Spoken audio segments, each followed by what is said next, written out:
Can you see the steam coming off the coffee? Is that visible? Oh, it is.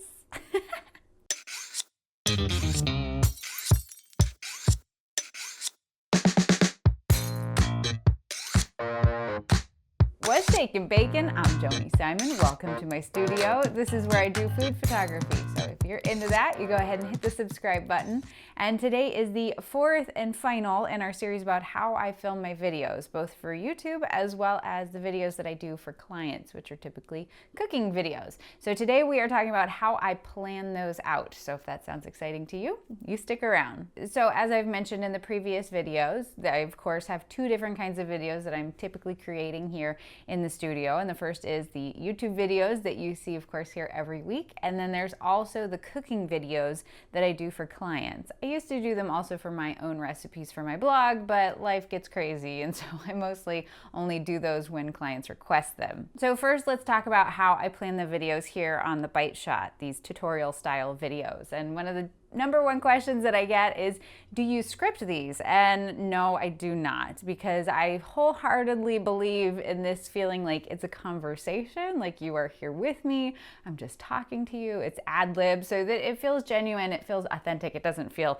super robotic and canned. Because if I'm memorizing it, I cannot just be authentically myself. So where do I start? Well, of course I start with the idea of what the video is going to be about. And those, for the most part on this channel, always come from you all. They're requests either in the comments section or via social media, things that are repeatedly over and over again being asked for. So there's a really great compelling reason to create these kinds of videos, because I know they're what you want to see and most likely other people will want to see. But I think it's so important as you approach a video for YouTube to really think through, why am I creating this video? What is the purpose of it?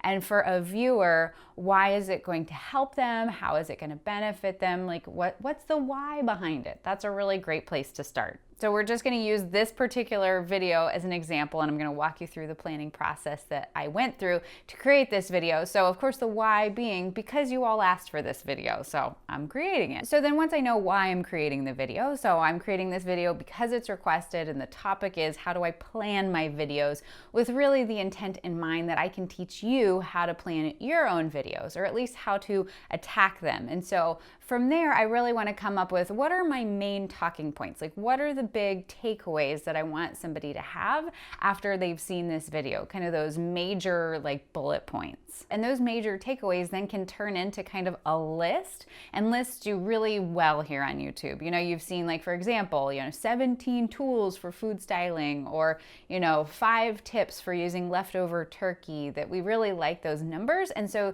creating that list of your top takeaways can then turn into your list. So for this video, here are my notes. And so kind of the big major headings of what I wanted folks to take away was, we've got 2 different kinds of videos. And then how do I plan the Bite Shot videos? How do I plan my cooking videos? And then really just reinforcing the idea that it's super helpful to have a game plan when you attack a video. So once I have like those big kind of chunks planned out, then from there, I can flesh out just a couple minor talking points under that. So you can see here, how I plan the Bite Shot videos. I said we've got to talk about the why, we've got to talk about what are the major takeaways, and we've got to talk about, the notes and the important points, which now is what we're on. It's kind of weird to talk about what you're talking about. This is like super meta right now. And then if there are any other, like, don't forget to talk about this, make that just like a little sub talking point. But as you can see, I'm not scripting it out. This is just those main talking points so that it jogs in my memory what I'm supposed to be talking about and keeping me organized in order so that I'm not just yammering on. Now, I get told all the time by random humans of the internet that you're yammering a lot. I'm sorry, I'm a long-winded person. You should see these videos if I didn't plan them out. They'd be like 40 minutes long. But much of this actually came out of spending 2 years doing Toastmasters. And if you're not familiar with Toastmasters, it is an excellent organization. I believe it's international, and it's more or less a club for helping you learn and practice your public speaking skills. They've got a whole curriculum, kind of walks you through the planning process of planning different kinds of speeches, and then you deliver those in the club, and you've got somebody there sitting with a little buzzer just waiting for you to say or and they'll buzz you. So if you really concerned about not feeling like you're smooth when you're talking and feeling like you're using a lot of crutch words, I highly recommend Toastmasters. But it also just helps you in planning out how to communicate with people and having a really good plan of attack. So if you want to check out your local Toastmasters, I will link the organization website below and you can search for your local chapter. So that's basically how I plan the videos for the bite shot. Now, of course, I do also incorporate B-roll into these videos, but what I'll generally do is I will record this main talking point first and make sure that I cover, everything in my outline, that I've got a good solid foundation. And then from there, I'll review all that footage and then I'll think, okay, this B-roll will make sense here, this B-roll will make sense here. I'll make a list of then the shots that I want to take.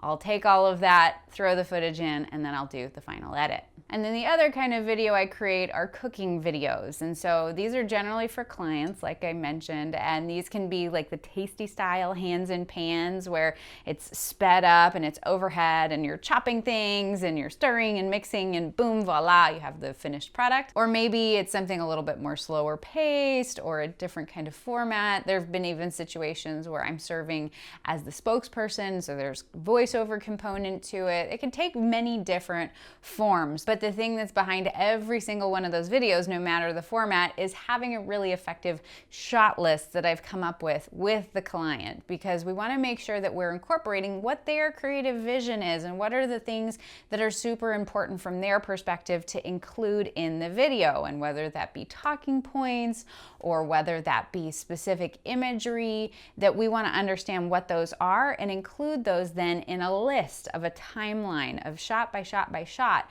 so that we can make sure to get those shots, and then as we're editing that we have all of that available to us so we can create that final video. So let's use a recent example of a video I did with a local grocery store chain here in Phoenix. And actually in this video I served as a spokesperson, so there was also some footage of me talking to the camera. There was a specific script that I read verbatim that included talking points that they wanted to make sure to include. And so what I did is I went to them and I said, what are the things that are super important to you in this video? Even what are certain talking points, or do you want to create a script? So they gave me a list of like 10 different talking points to make sure that were incorporated, and then also visuals that were important to them. So we were including rotisserie chicken. So they wanted to make sure that at least 3 times in the video we had a full, beautiful rotisserie chicken, one that was in the container, one that was out on a platter. We also wanted it in the final shot, incorporated then also with the final finished recipe. So all of those things then I took into consideration then as I created the timeline of the shots that I was going to take. Now, if you've never worked with a shot list before or created one, I've actually got the one from this shoot linked down below. So you are welcome to download that, use that as sort of an example so that then you can create your own shot list.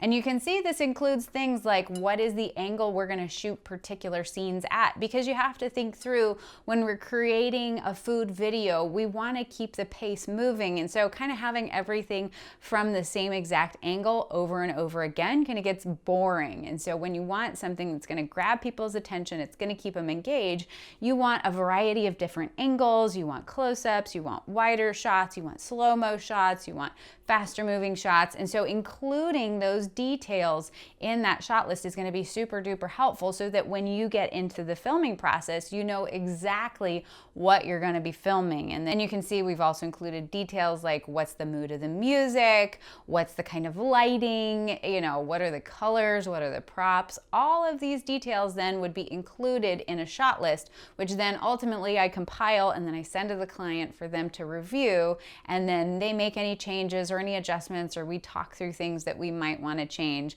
And then at that point going into the shoot, I have a solid shot list, so I know exactly what I need to shoot, and that I'm not having to take it from a bunch of different angles just in case I want some variety. Like, I know what the video is going to look like more or less before I've even gotten to the editing process. Now, the other thing that really helps me when I get to the filming process, when I'm working with a shot list, is to think through which shots are similar to one another, and that you don't necessarily have to film in the shot list order, that just because you've got 1, 2, 3, you don't have to film it 1, 2, 3. You can see, oh, hey, shot number 1 and shot number 5 are very similar in terms of the setup and the angle, the position of the camera, other things like that. And so kind of batching those just to simplify then the shooting process is absolutely totally kosher. So really kind of looking through that shot list and thinking through what's the best plan of attack, and that's not necessarily always chronological to what the shot list is going to be. But ultimately, what I hope you take away from this video is that it is super important to have some sort of plan in place before you hit the record button, because the ultimate intent of any video you create, hopefully, theoretically, maybe not always, but for the most part, is to communicate with a viewer. And that is most easily accomplished when you have fully formed the idea and that you have some sort of path for them to follow that makes the understanding of that video a whole lot easier. And the best way to do that is through planning. So no matter what kind of videos you're making, I hope you have a lot of fun doing it. I hope you reach your audience, and certainly hope you have a fantastic day. So with that, you stay out of trouble, and I will see you next time, okay? Bye!